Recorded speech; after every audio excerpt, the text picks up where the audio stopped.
Hello friends, welcome to I exam B. I am Sushil Lagade, ex manager Reserve Bank of India. अभी ना ये मैं थोड़ा सा सोच रहा था कि यार ये यूएससीएल एओ में 1.1 लाख कैंडिडेट्स ने अप्लाई किया है। और मैं जस्ट देख रहा था वीडियो ना, वो ऐसे काफ़ी सारे वीडियो दिखाई दिए मुझे, कम से कम 10-12 तो दिखाई दिए कि नंबर ऑफ़ रजिस्ट्रेशन कितने हुए। या फिर आरटीआई में कुछ लोग ये भी जानने की कोशिश करते कि कितने लोगों ने अप्लाई किया। तो मैं आपका मेंटालिटी या आपका साइकोलॉजी इसके पीछे का जानने का मुझे थोड़ा इंटरेस्ट है कि ये क्यों हम जानना चाहते हैं। करेक्ट, ये जान के हम क्या करते। मान लीजिए अगर यहाँ पे 90,000 लोगों ने अप्लाई किया होता तो आप क्या अलग करते, और अभी 2 लाख लोगों ने अप्लाई किया होता तो आप अलग क्या करते। अदरवाइज वैकेंसी तो आपको पता है, वैकेंसी कितनी है, मैक्सिमम 40 है। तो आप बोलेंगे सर वैकेंसी तो 200 है। देखो, वैकेंसी अगर 200 है तो 200 में स्पेशलिस्ट के लिए 100 है और जनरलिस्ट के लिए 100 है। उसमें भी अलग अलग कैटेगरीज है। करेक्ट, तो सबसे ज़्यादा वैकेंसी कौन से कैटेगरी को आती है? जनरल कैटेगरी के लिए। यानी कि आप कौन से भी ग्रुप से हो तो मैक्सिमम आपके लिए वैकेंसी कितनी आएगी? 40। तो आपको ऑल इंडिया में कितने में आना है? 40 में आना है। अगर आप यूआर की बात करते हैं, अगर आप ओबीसी में हैं तो आपको ऑल इंडिया में ओबीसी में कितने में आना है? पहले 27 में आना है। तो अगर मुझे ऐसे लगता है, मतलब मैं जस्ट जानने का ट्राई कर रहा हूँ कि अगर यहाँ पे 10,000 भी एप्लीकेशन आती तो क्या बहुत फर्क पड़ता क्या? मतलब अगर आपका सिलेक्शन सपोज होने वाला है तो वैकेंसी मतलब नंबर अगर आगे पीछे होता तो उसमें फर्क पड़ता क्या? या फिर मतलब अगर आपका सिलेक्शन नहीं हो रहा फॉर एग्जांपल, और वैकेंसी मान लीजिए यहाँ पे एप्लीकेशंस कम आती, आधी आती, तो उसमें फ़र्क पड़ता क्या? देखो, कहने के लिए तो मैं कह सकता हूँ कि भाई वैकेंसी एप्लीकेशन कितने आए हैं? 1 लाख आए। और 1 लाख की जगह पे 1 लाख अगर एक आती तो फ़र्क पड़ता क्या? अगर मैथमेटिकली करेंगे तो भाई फ़र्क तो पड़ेगा, 0.0000001% करके फ़र्क तो पड़ेगा। तो वो कहना मतलब टेक्निकली या स्टैटिस्टिकली गलत होगा कि फ़र्क नहीं पड़ता, लेकिन पड़ता है तो कितना पड़ता है। तो यहाँ पे क्या है ना, मुझे ये बस जानना है, आप मुझे बताइए कि सच में फ़र्क पड़ता है कि नहीं पड़ता है। अगर यहाँ पे 10, 20, 30, 40, 50 हज़ार भी वैकेंसी कम होती तो यह सिलेक्शन पे, रजिस्ट्रेशन पे कितना फ़र्क पड़ता। चलो यहाँ पे वीडियो स्टार्ट करते हैं। तो यहाँ पे देखो, मैं जो बोल रहा था ना आपको कि 100 तो स्पेशलिस्ट की है, 100 जर्नलिस्ट की है। आप दोनों में से किसी एक को अप्लाई कर सकते हैं।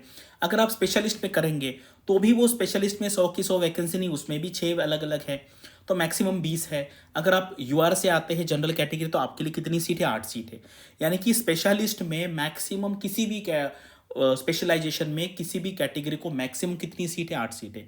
अगर आप ओबीसी में होंगे तो 5, यानी कि पूरी इंडिया में आपको पहले 5 में आना है। तो उसमें अगर 1,000 की जगह पे 2,000 या 2,000 की जगह पे 500 भी हुआ तो इतना फर्क नहीं पड़ेगा। अभी जनरलिस्ट में आते हैं, तो इसमें आप कोई भी कैटेगरी से हो, मान लीजिए आप यूआर में हो तो पहले आपको पहले 40 में आना पड़ेगा पूरी इंडिया में। अगर ईडब्ल्यूएस में तो 10 में है, फिर पहले 27 में आना पड़ेगा, पहले 8 में आना पड़ेगा, पहले 15 में आना है।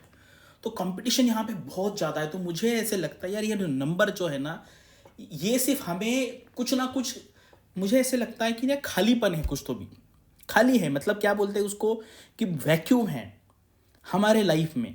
मतलब मैं ऐसे नहीं बोल रहा आप में, हम सब में है, इसलिए तो हम सोशल मीडिया देखते हैं।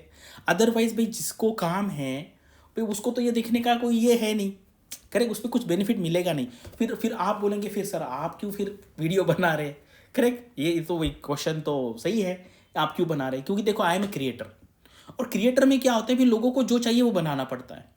बच्चे पूछते हैं सर ये क्या हुआ, ऐसा नहीं कि पढ़ाई की वीडियो बन रही। ये देखो, अब ये देखो, ये पढ़ाई का वीडियो है, सेबी बोर्ड स्ट्रक्चर। अभी सेबी का मैं इंटरव्यू ले रहा हूँ। मैंने कम से कम 10 लोगों को पूछा कि सेबी का बोर्ड का स्ट्रक्चर मुझे बताइए। पता है, एक को भी आंसर नहीं आया, एक को भी आंसर नहीं आया कि सेबी का स्ट्रक्चर बताइए बोर्ड का। और अगर इंटरव्यू में ये क्वेश्चन पूछा जाए और आपको इसका आंसर नहीं आया तो आपका सिलेक्शन नहीं होगा। और मान लीजिए किसी ने बोर्ड का स्ट्रक्चर भी बताया और सारे के सारे बोर्ड मेंबर का नाम भी बताया, तो मुझे बताओ क्या इंप्रेशन पड़ेगा? कितने लोगों ने देखा? 406 लोगों ने। ये 81 बॉन्ड्स का ये ठीक ठाक है, 2,800 लोगों ने देखा है, लेकिन मुझे ऐसे लगा कि यार 10,000 लोगों ने देखना चाहिए था। और ये इस बार ये एग्जाम में आया था, 10 मार्क का क्वेश्चन आया था 81 बॉन्ड्स पे। जिसको पता नहीं वो कुछ नहीं लिख सकता, कुछ भी नहीं लिख सकता। अगर आपको कुछ पता नहीं तो हवा में आप कुछ भी नहीं कर पाएंगे। अब ये देखो, ये सारे वीडियो है कंसेप्ट वाले। करेक्ट, बहुत कंटेंट है। अगर आप देखेंगे टारगेट आरबीआई के यूट्यूब चैनल पे, मतलब आप देखेंगे कम से कम आपको 1,000 वीडियो मिलेंगे कि जो पढ़ाई वाले हैं। लेकिन वो भाई हमें देखना नहीं। अभी कुछ दिन पहले मैंने फॉरेक्स वाला बनाया, नहीं देखते। अभी बताओ, अभी कल मैं वीडियो बनाऊंगा, कल एक नोटिफिकेशन के बारे में बताऊंगा। तो उस पे मुझे पता है एक दिन में 10,000 15,000 व्यू तो आ ही जाएंगे। तो अभी अभी आपको थोड़ा सब्र करना है, ठीक है। अभी ना मैं एक्चुअली नहीं बोलने वाला था, लेकिन अभी ये टॉपिक में है तो मुझे वो मेरा पॉइंट बताने के लिए वो मुंह से निकल गया मेरे, कि वो आने में कल बताऊंगा उसके बारे में, ठीक है। तो ये देखो, ये है मतलब ये समझना चाहता हूँ कि ये क्यों देखना चाहते हैं आपकी भी नंबर ऑफ रजिस्ट्रेशन है, उससे क्या फ़र्क पड़ेगा। मतलब पड़ेगा तो फर्क पड़ता ही है। मतलब बोलते भाई, अगर जैसे मान लीजिए सूर्यमाला में इतने ग्रह हैं, एक ग्रह 1 सेंटीमीटर हिलेगा तो फर्क पड़ेगा क्या पूरे यूनिवर्स पे? पड़ेगा। अगर मैं स्टैटिस्टिकली करूँगा तो 0,0,0,0 करके पड़ेगा, लेकिन वो कितना पड़ेगा, that is very important. So that's why अभी देखो, मैंने आपको, क्या होता है कभी कभी ना, मुझे आपको रियलिटी भी दिखानी है। कुछ लोग बोलेंगे भाई आपने तो डरा दिया। भाई डराने का पर्पज तो है ही है, कि यानी कि ये में आप कोई भी कैटेगरी, सो मैक्सिमम आपके लिए कितनी वैकेंसी है? 40, क्योंकि आप यूआर में है तो 40 वैकेंसी है। 200 मत कंसिडर कीजिए भाई, 200 सब में नहीं है। मैंने आपको पता 40 है। अगर आप ओबीसी से 27 वैकेंसी है, ईडब्ल्यू से 10 वैकेंसी, तो आपको वही पूरे इंडिया में उतने में आना पड़ेगा। तो कितना कंपटीशन होगा मुझे बताओ, करेक्ट। और इसमें सिर्फ अनएम्प्लॉयड लोग तो कर रही है, लेकिन जो ऑलरेडी यूआईसीएल में क्लर्क में है, असिस्टेंट में है, पीओ में है, एसबीआई पे, वो भी लोग इसको अप्लाई करेंगे। तो कंपटीशन बहुत है।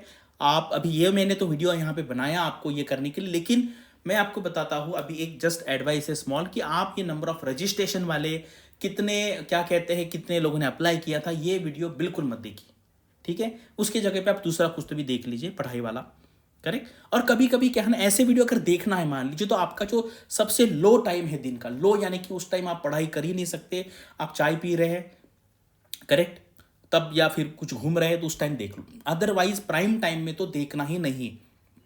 हमें तो, जैसे मैं तो जब मुझे टाइम मिलता है मैं वीडियो बना लेता हूँ, लेकिन आपको एक चीज़ करनी है, आपको कभी भी वीडियो नहीं देखना है। दिन में एक टाइम फिक्स करना है, उसी टाइम में वीडियो देखना है। भी ऐसी कोई इंपॉर्टेंट बात नहीं है कि भाई कोई नोटिफिकेशन आ गया फिर 2 घंटे के लिए ओपन है, बाद में नहीं होगा। ऐसा कोई भी इंपॉर्टेंट इतना वीडियो नहीं है कि वो अगर आपने 5-6 घंटे डिले में भी देख लिया, देर से भी देख लिया, तो कोई इतना फर्क नहीं पड़ेगा। तो ये मुझे यही मैसेज यहाँ पे देना था कि भाई ऐसे वीडियो आपको नहीं देखने हैं, करेक्ट। एज अ क्रिएटर मैं ये वीडियो बना दूंगा, और आपको अगर देखना ही है, मान लीजिए कि भाई चलो सर 2 मिनट से 5 मिनट से क्या फ़र्क पड़ता है, तो आपका जब लो टाइम है तब देख लो। और इसके पीछे का आपका क्या साइकोलॉजी है, अभी मैंने मेरे एंगल से सोच लिया, अभी आप अपना साइकोलॉजी बताइए। और वो जो नोटिफिकेशन है नया वाला, उसके बारे में मैं कल बताऊंगा। तब तक आप थोड़ा सा वेट कीजिए, आपको भी थोड़ी आदत लगेगी वेट करने की, पेशेंस रखने की। Thanks for watching this video and all the best for your studies and upcoming examinations.